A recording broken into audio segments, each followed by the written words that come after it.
Alright, so for my solar panels, I decided to go with two 100-watt renogy panels. I have MC4 connectors attached to an adapter that'll make it plug directly into my Jackery. That way I don't have to worry about getting a solar charge controller or anything like that. And these are all IP65 or whatever that number is, waterproof.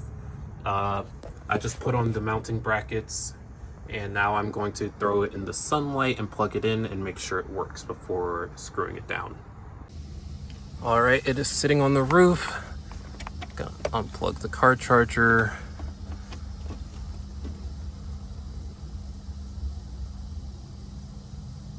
And we have an indicator light. Yep, it works.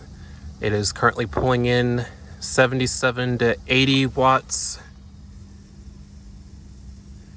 All right, that's a success. One more to go.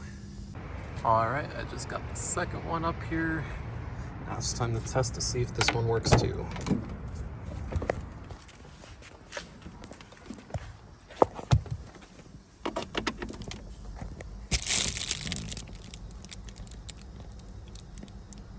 Beautiful. I have two working solar panels. All right, I pulled them both through the vehicle. Kind of surprised how low the wattage is together. And maybe that's because I didn't bother trying to put them in like series or parallel or whatnot, but that could just be cloud coverage. Nope, the sun's directly above me. Well, that's good enough for me.